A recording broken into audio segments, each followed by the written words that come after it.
Many people associate their love of video games to their first console, and for most people it was the Nintendo Entertainment System. However, for me, that wasn't the case. My first system was the Atari 2600. And when I found this binder on a local Facebook site, I realized it would be a perfect opportunity to talk about the games that shaped me, and we'll be doing that today on Second Breakfast.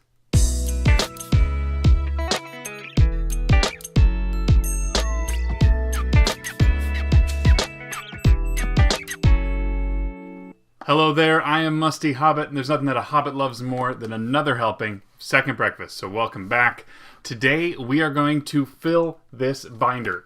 This binder that I found has space for 8 cartridges, so I'm going to give you 7 2600 games that shaped who I am as a gamer and have special place in my heart, and I'm going to leave one spot for you. Get your thinking hats on, start to just contemplate the 8th game that I will take recommendations on to put in this binder along with my 7. So we're going to go ahead and get started here right away, and we're going to start with the first gaming experience that I really ever remember, and that is Combat. Combat was a pack-in game that came with many 2600s, and it was your all-encompassing. Think of it now as laser tag. There were different modes. You could play as tanks. You could play as biplanes or jets. It was an amazing experience. It was a great 2-player method of play, and being as it was the primary method for me and my sister to settle arguments when we were young, it was just a blast. Moving the tanks around and shooting around corners, and in some of the modes you could even curve the bullets, and it was just awesome. Combat is something that is so simplistic, but it is seen in everything nowadays. And so that is why this is definitely going to make the binder. So the next game that's going to go into the binder is one of my first sports games, and that is bowling. And bowling was one of those games where it was very simple. In fact, most of these games are very, very simple, but it was an easily understood premise, and just the implementation was done really well. The sound effects of the ball rolling down the lane, and you knocking down the pins, and then if you got a strike or a spare, and the little celebrations that would happen there, all of those things just sort of stick with you, and it was very simple to get into. You could really, my sister and I would play quite a bit of bowling on the 2600. It definitely belongs in the binder.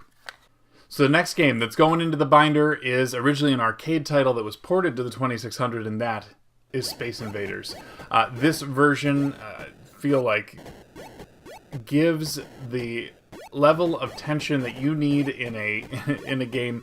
And again, this is another example of a whole lot of variety. You can do things where your little pieces of cover are moving, or they aren't there at all, or you have your bullets move, or the aliens' bullets move as they just sort of move down the field. It's so tense, and getting that last invader before moving on it feels perfect. And so Space Invaders is iconic when it comes to that era of gaming, and it is certainly something that is worth putting into this binder. Next up is Missile Command, and Missile Command is one where you are protecting a number of different cities. As these rockets are coming in, you are moving your cursor in hopes of intercepting and destroying those rockets. Now, this game, the thing that I remember most about this game is what happens when you fail, when you get your game over. It is a sound that is just borders on disturbing, because it's the sound of what your doom would sound like. It's a little, as a young child, I think it was a little spooky. I really like this game. The arcade implementation's great as well with the trackball and everything, but playing it even just with the normal joystick, on the 2600 is fantastic. One of the art styles that I really gravitate toward with regards to older games is sort of that vector graphics look. A lot of straight lines, and one of the games that implements this really well is Asteroids. And in this you are, again, a small ship. You are trying to navigate this asteroid field, shooting the larger asteroids to make smaller asteroids until the point where you obliterate them. This game is a blast and is a great pick up and play. I could not recommend it more. Now, at risk of ruining my credibility and or making you question the entire purpose for this video, the next game has a special place in my heart despite being criticized by so many. It is a game that I spent a lot of time with. I have never finished. In fact, a lot of people have never finished. And it was just the right level of challenge, but the right amount of difficulty, in my opinion. And that is E.T. the Extraterrestrial. Say what you will, this game is better than people give it credit for, and it definitely belongs in the binder with the other 6 games that I'm going to go over today. So, E.T., Atari 2600, I'm saying it. You need to play this. It's better than everyone says. And so the last game that I am going to go into is, I think, my favorite game for the 2600.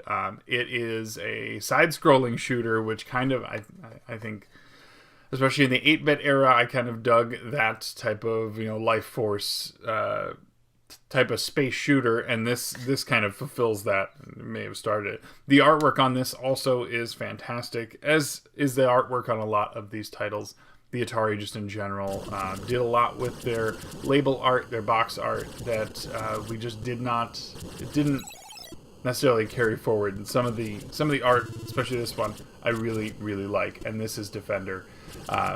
In this, you're going side to side around what seems to be a cityscape, attempting to save innocent people from being taken away by aliens, at the same time taking out those aliens as well. So this game is just fantastic. I love the sounds of the ship's guns. The alert that there's people to be picked up. This game brings me back, and I absolutely love Defender. So there you have it. We have 7 of the 2600 games that really shaped me as a young gamer, leaving a space for you. So you, the viewer, please let me know what 2600 game you think belongs in that spot. I will look forward to getting responses from you guys, and we will, hopefully I have the title that you end up selecting. If you can, try and make it one that is a sanctioned 2600 cart so that it fits. That'll be the important part. But I'm looking forward to that. Please leave those ideas in the comments, and if you are on board with one that someone else has said, go ahead and echo their sentiments as well. As a reminder, Second Breakfast comes out every Thursday, so look forward to future episodes, and please subscribe if you are not already. Please like the video if you did. And this week has been a busy one for the channel. Obviously, my Monday entry is now, which is a highlight of everything that the Cartridge Club has put out over the previous week. And I am starting to re-implement a regular pickup video into the rotation as well. So Musty's Quest is still on. Keep an eye out for those. I may do special ones for special events, but I'm overall planning on keeping it as a monthly sort of thing moving forward. Again, please subscribe if that is something that sounds intriguing to you, and I will hope to see you again soon. For now, I'm going to leave you there. I have been Musty. Take care of yourself. Be good to each other.